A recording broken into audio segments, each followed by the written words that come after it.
Welcome everyone to the latest and greatest episode of Pirate Vibes on the Big East Energy Network. Fellas, like we were talking before show, of course I'm joined by Tim Best and Pat Madden.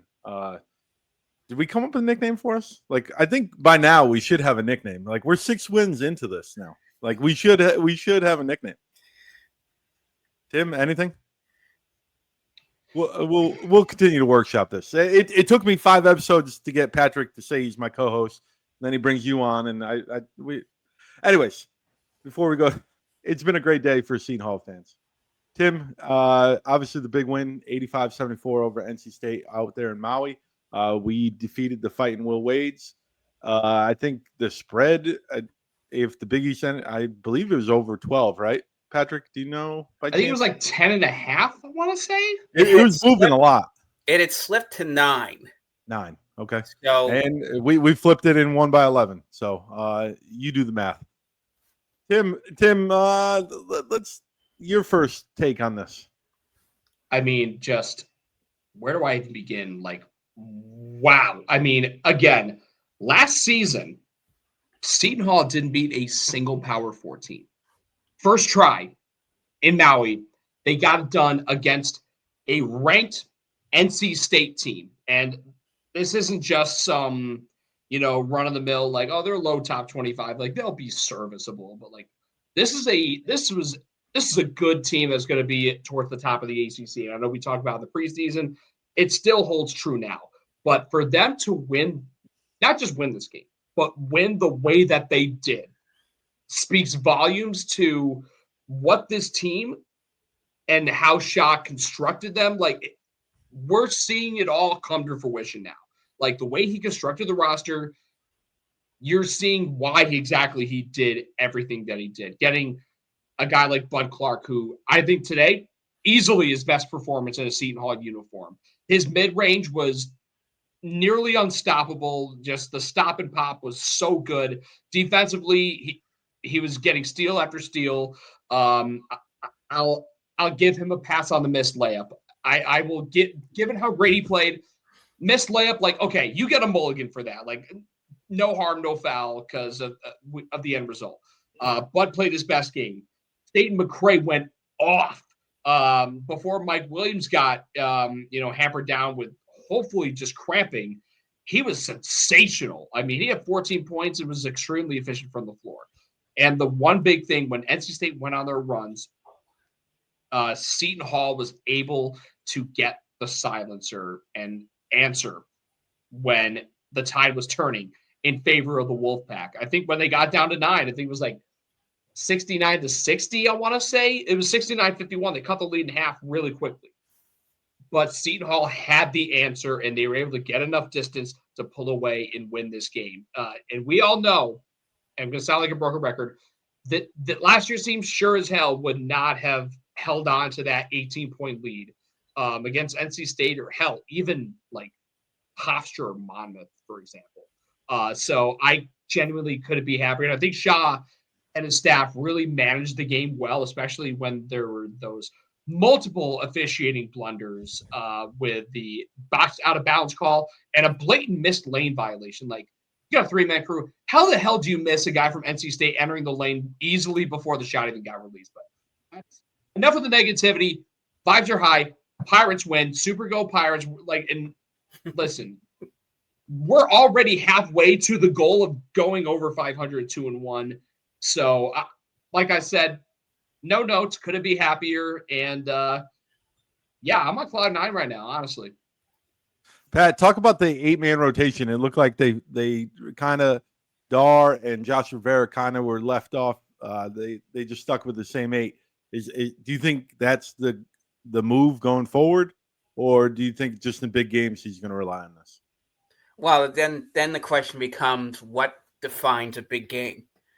Because obviously you're left when we leave Maui with just, at least in terms of the non-conference, the Central Connecticut State game next week.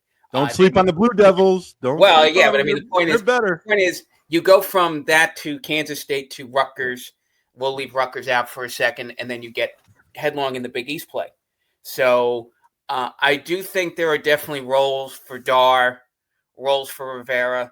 Because again, given that we don't know when Samaric and Godswell are coming back, you will need Rivera to play a few minutes here and there. And, Dar is still a serviceable option, particularly if Mike Williams is going to be struggling with some type of issues with his knee. You might need a Jacob Dar to be able to pick up some of the offensive. Although, what was Williams averaging? About 5 points a game going into today?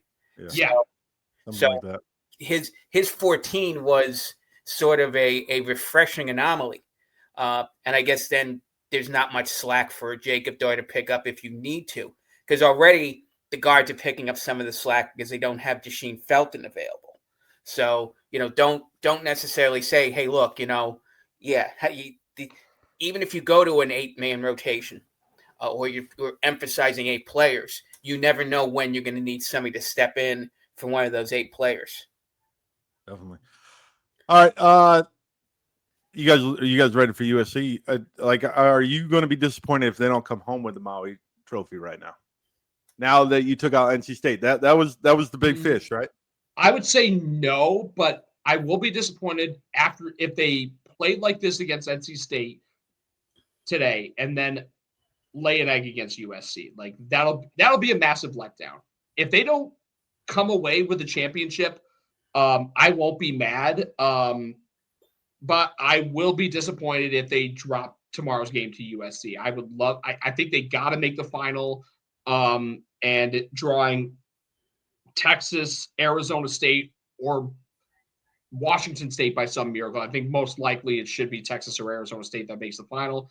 More likely Texas than the Fighting Bobby Hurleys.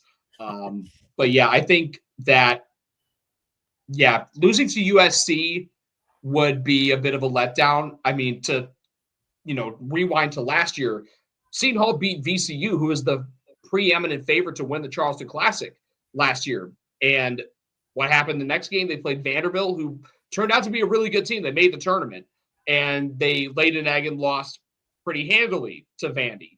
So you just got to hope that they're not going to come down a level. They played with so much energy and played at a high level against NC State, who's ranked 23rd in the country. Now they're going to play USC, and they're not going to come out with the same intensity because they don't see a number next to USC's name. So, but knowing Shaw, I don't think he's going to allow that to happen. So, like I said, it would be a letdown if they lose to USC, and I wouldn't be mad if they don't come away as the champions of the Maui Invitational. Pat, you've kind of taken the mantle for announcing on Twitter who the player of the game is. I've been slacking the last couple with the men and the women. You give me the player of the game. Is it Mike Williams? Is it Mike Williams who kind of came out, or is it Najai Hines? I think this was a team game. This is a tough one. I think if you had to pick one, I would go with Staten McRae. Yep. He had the 22 points. It seemed like he scored whenever they needed something, whether he's hitting a jump shot, and then he, once he realizes that his jump shot isn't, he's missing a couple of those, he's working towards getting inside, which is part of the reason why they sort of lagged a little bit in the second part of the first half and let NC State cut into their initial 10-point lead and make it a 2-point game at the half, because the offense stagnated, because they fell in love with the fact they hit all those jump shots early in the game.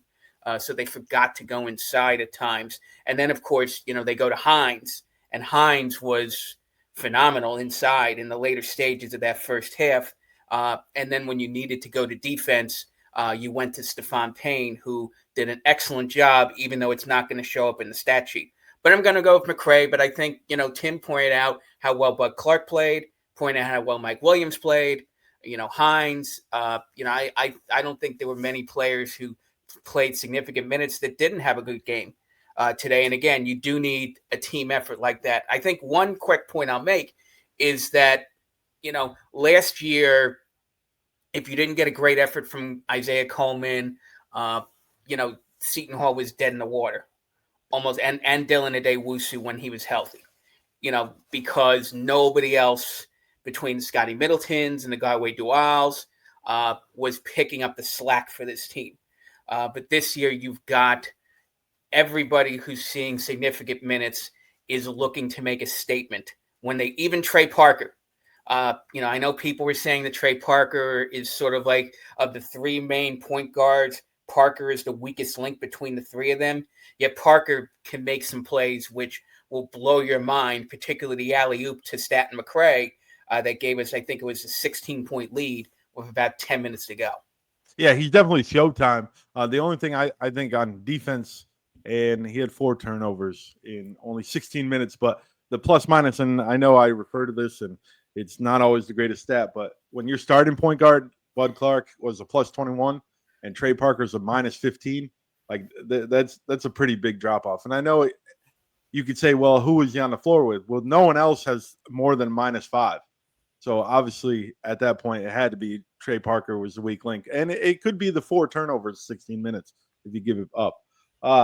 Tim, by the way, I will say Elijah Fisher, I think, unsung hero in this game. Yep. He had a couple big plays, including a huge and one in the second half. I think he may have had multiple and ones, but the one that really stood out in the early stages of the second half that really gave the Pirates some breathing room.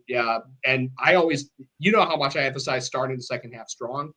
That and one was part of a big start to that second half that allowed the Pirates to get some breathing room after the Wolfpack were breathing down their necks, towards the end of the first half. And it's almost like we've seen this team flip the script from last year. So it's honestly remarkable. And during that stretch where they started off the second half well, I just want to give a shout out to Elijah for that big and one as part of that big start to the second half that set the tone for the rest of the game.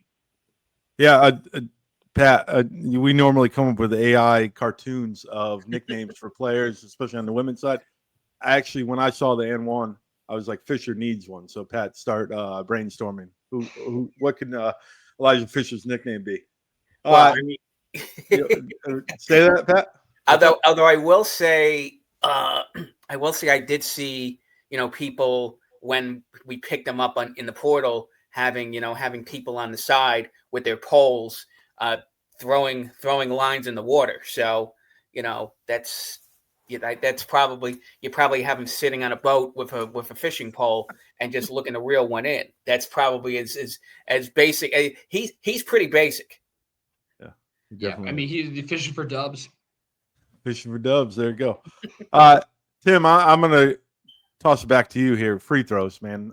Billis on the call, Schumann on the call. We're talking about the free throws. Every time Schumann brought up the team percentage, I was like, man, you're going to start cursing them. Like, you start going to put that curse on it because he did it for NC State. I forgot who was at the line. He's like, he's a really good shooter, and he's 5 for 5 or whatever he was. And then the guy clanked 2. And I was like, oh, man, we're going to get that. But talk about the free throws. 20 for 24, perfect in the first half, 17 to 21, closed the game in the second half. Talk about free throws. I know that's your biggest pet peeve. Oh, my God. Like, in a game like that where if you miss some and you leave that door open for a team as good as NC State, like, that can open up Pandora's box, and you're in a world of trouble if you leave that door open by leaving points at the line. But they didn't do that today. They didn't do much of that today. I was going to say they didn't do it at all, but clearly they missed 4. But the fact that you said 20 for 24, correct? I mean, yep. that's 83%. Like, an 83% is really, really good for any one play. I mean, 75% is like the benchmark for like a solid free throw shooter. But anytime you're over 80% for the whole game, like, I'm ecstatic. So and it takes a lot of poise to make big free throws to, extend the lead and not giving the other team an opportunity to cut into the lead again by leaving points at the line. And on top of that, it takes poise because of the fact that this is a much different environment that you're going to see in college basketball. And that's the beauty of Feast Week, where the Lahaina Civic Center is basically a glorified high school gym. And like when it comes to Feast Week, like there are all these quirky little venues. I saw a video of I think Northwestern. They were trying to go for the game-winning shot after they were down 1, and like they're trying to full court heave and they were in a ballroom and it hit the ceiling. Like, And again, like it goes back to like you got to have poise and know your surroundings and have high basketball IQ to adjust to these weird environments. And a high school gym like behind a civic center, I think the Pirates adjusted really well, especially with those like Charmin soft rims. I mean, the shooters rolls that NC State got particularly were insane. But even though I felt like more went against Seton Hall was able to get some friendly rolls because of those super soft rims, which like you're not going to see in any other regular college basketball venue in the country. Let me pivot off what Tim just said. And Holloway made a point to say that they went out to Hawaii. I think it was the day after the New Haven game. They went out like Wednesday morning or Wednesday afternoon to get out to Hawaii, in part because they're trying to adjust to the time change. Because obviously you're got a 5-hour difference between the Eastern time zone and the Hawaiian time zone. But also you get opportunities to practice on that court. So that, one issue, you got to deal with the fact they had the volleyball lines on the court, so that, you have 2 lines surrounding the half court line. And I think it tripped up Williams and Clark early in the game. Was that a backcourt? Was that a backcourt? Because the way I saw it, I didn't think from it what was. They said it was. I couldn't. I'd have to. I can't. That play doesn't. I don't remember that play as well. But the point is, you've played on the court. You know what the rims are like. You know that it's a tight building. And so you also have to know how the 3-point line works, because there are 2 3-point lines in that building, one for the men, one for the women. So you have to know for a fact that you can't go up to the first one because you're only going to get 2 points hitting a basket on that one. So again, you go out there early enough, you get adjusted to the time zone, but you get adjusted to the setting that you're playing in. And I think that's a major. Seton Hall took advantage of the fact that they had multiple opportunities to practice in that building before they took the court for the game this afternoon. Definitely.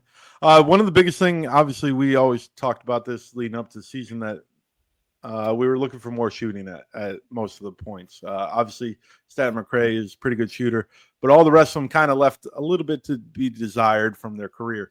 Talk about shot selection, because both halves, they shot over 50%. Well, 50% in the first half, 54%. Like, I at first I thought, man, they're going to start falling in love with the 3 when Mike Williams said it. And then I think Bud Clark took one. And I'm like, man, they are falling in love with this 3, and they're historically not a great 3-point shooting team. They went 4 for 13 in the first half from 3.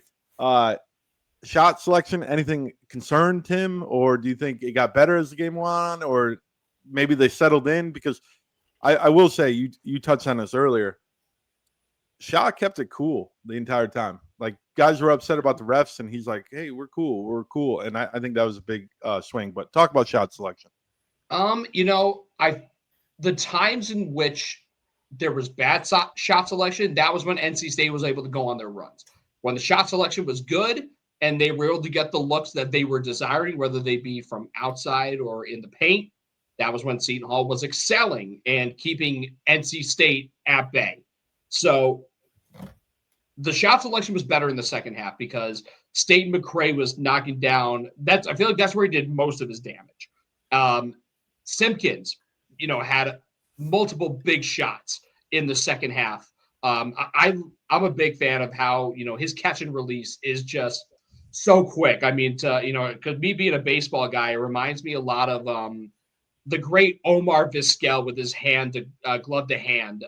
He fields a ground ball and balls in his hand super quick. Like, he can get that transfer so quickly. It's kind of like how, Simpkins is able to catch and shoot like in a millisecond, it seems. But yeah, and they were able to, the big thing is getting good shot selection off. And in addition to the fact they were getting good shots off of turnovers. I mean, obviously the big one being that highlight reel play with that nasty oop from Parker to State McRae. Just a highlight reel play. But yeah, the shot selection, I think I would rate it like an A-. And the only reason why it's not an A is because they had their spells where their shot selection wasn't very good, and that allowed NC State to stay in the game. But when their shot selection was good, that was when they were at their best, and that's what allowed them to win this game by as much as they did. Pat, if I told you before this game that Seton Hall is going to out-rebound NC State by 7, and you only got 7 rebounds from Payne and Hines combined, would you believe me? Sure. And I'll tell you why. You're supposed to say no. Like, you're supposed to say no. Well, no, but see, this is the point. I mean, Clark is a decent rebounder, particularly for a guy who's 5'10". You have better athletes on this team, from Simpkins to Stanton McCray to Williams to Dar to whoever we didn't mention here. Even William. I mean, they're guys who and then there's the commitment to let's say the bit, which is we try to claw your eyes out. One of the jokes I made a couple of years ago was Rothstein shouldn't say about Seton Hall that Holloway's the people's coach. Rothstein should have said about Seton Hall that you should check your fillings when you're playing Seton Hall, because that defense is going to knock you upside. I mean, look at if you look at the rebounding from today, look at how Seton Hall, who got the rebounds. Fisher had 7, Williams had 6, Stanton had 8. So you're talking about 3 wings, shooting guards combining for 21 rebounds between them. And I think that's just because that's effort. Rebounding is effort. So if you're being told, and this is the thing, when those 3 guys in particular played in other places, they were not told that they were supposed to be rebounders. They were told they were supposed to be shooters, and they were supposed to be scorers. But Holloway has imposed upon them that they have to play both sides of the court. And we can tell, based on who's getting most of the minutes, which guys are committed to defense and which guys may not be as committed to defense, and hence why Fisher, Williams, Simpkins, and Stanton McCray are getting the bulk of the minutes from those small shooting guard, small forward positions.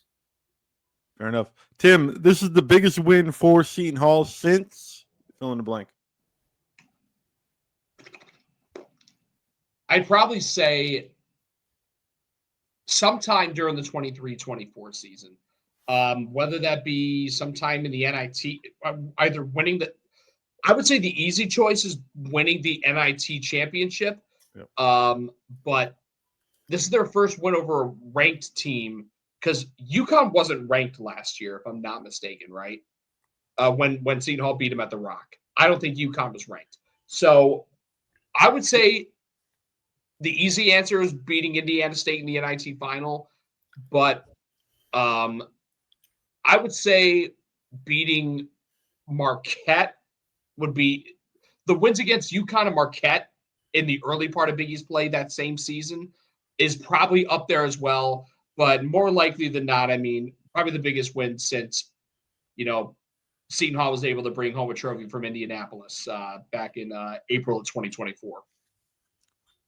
Pat, switching gears, this is quick pace. Obviously, Maui, MTE. We're on to USC. What do you know about USC? Anything that stood out? I don't know if you checked them out against Boise. I did not. But anything to stand out?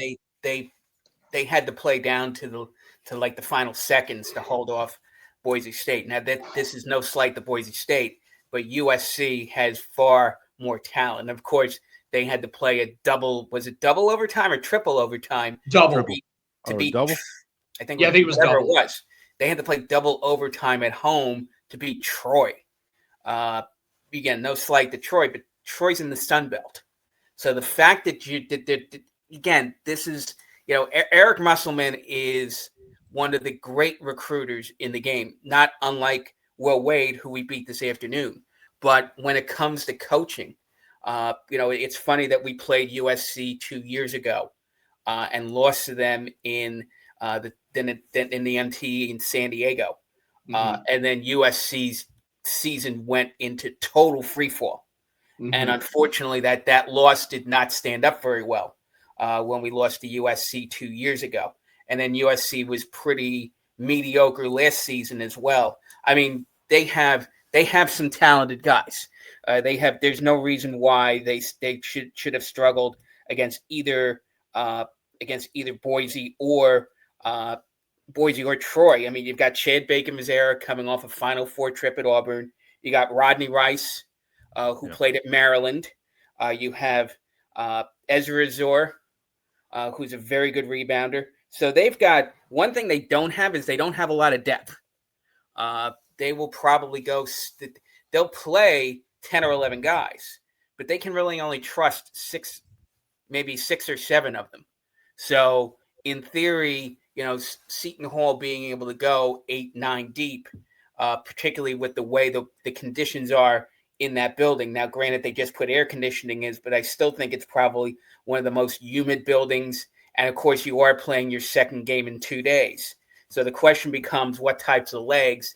USC probably wants to go for a quick knockout punch, get a big lead, force Seton Hall to do things they're not comfortable with offensively, like shooting a lot of threes, and then try to coast their way into the championship game. The question is whether or not, Seton Hall can respond the way that they did beginning both of the halves against NC State this afternoon. So I was wrong. It was triple overtime. And the fact that they needed a miracle 3, like if you watch that last second sequence, it was absolutely ridiculous. And the ball was in the hands of a guy who's averaging 4 points a game, Jordan Marsh. And he just puts up this circus shot just to get it off in time. And he shot with his left hand. He's a righty. Shot with his left hand, and it somehow miraculously goes in. So the fact that USC struggled with Boise State, I will say Boise's improved a lot since losing to Hawaii Pacific, but USC should have won this game by more. And Boise State, listen, they beat Wichita State right before Maui. But yeah, USC, they're talented, don't get me wrong, but they have this habit of playing down to their competition. Maybe they'll do it again against Seton Hall, even in spite of the fact that they just beat NC State, because they look at them like, oh, they're picking fish dead last in the Big East. Like, yeah, they probably just beat NC State on a fluke. That could be their mentality. I feel like USC teams tend to be rather cocky and arrogant. I mean, that's probably why USC just floundered in the 23-24 season after pounding Seton Hall in San Diego. So maybe that cockiness and arrogance, maybe that'll come back to bite them in the butt, and knowing how gritty, tough Seton Hall is and how much they play with the chip on their shoulder, I think it's going to really play to the Pirates' advantage. Oh, I think another advantage is Boise State scored 40 points in the paint against USC. So 40 out of 67, they were taking it to them. I think we have obviously more talented bigs. You get the ball into the paint. I don't think USC has the depth up front, and it matches because USC only scored 16 points in the paint. So it's going to be up to the guards to defend Rice and what's his name? Baker Mazara. Yeah, Baker Mazara. Anything else getting ready for Maui? You guys, actually, real talk. You guys ready for Thanksgiving? Oh, you luckily I don't have to do much except sit in the car, so I'm Yeah, I'll be going with my family to Reading, Pennsylvania, spending the weekend there, picking up my brother and his wife from the train station in Lancaster. They're coming from New York City. They're living there now, where my sister-in-law, she works in like fashion and graphic design for Victoria's Secret now. So, first big girl job, shout out to her. So she's got to work Thanksgiving Eve. So we're just going to pick her up from Lancaster. And my brother, obviously. Sorry to forget about you, Matt. You're candling again? You're candling again. No, I'm going to be stuck in the back seat. They got the middle row. I'm going to be stuck with all the luggage with no room to recline or nap or anything during that 5-hour drive. But yeah, we're going to Reading, staying with my cousin, my cousin's house with a lot of family on my dad's side. And the one thing, so as Notre Dame, there's a lot of Notre Dame fans in my family. And unfortunately, Saturday night, they're playing at 10:30 p.m. So got to get a lot of caffeine in me ahead of that Saturday night affair against the Stanford Cardinals. That game will be over by 11 o'clock, Tim. I don't think you have much to worry about with that Stanford game. Unless you like watching, unless you really enjoyed watching them pound the bejesus out of Syracuse on Saturday. I did. I actually did. Because as a big, listen, they sold their soul away from the Big East to the ACC to protect their football program. Their basketball program is on life support. They look like they're kind of getting some traction. They took Houston to overtime, but their football team, granted, if Steve Angeli was healthy, they'd be better. But their football team has been basically irrelevant since joining the ACC. So they took, listen, they made their bed. They deserve to lie in it. So that's my take. Let me give Syracuse credit in that earlier this season, they beat apparently the best football team we've ever heard of, the Connecticut Huskies, by 7 points in September. In overtime. Joe Fasano for Heisman, put us in the playoff. You couldn't beat Syracuse. With that, we're going to Sign Mafia. Tim, you ready for Sign Mafia? Everyone's favorite segment. Oh yeah. This one, I'm given how great I'm. Hold on. I got to play your music. You ready though? I am currently writing it in, but it will be done. I'm working on it right now. It's coming up next.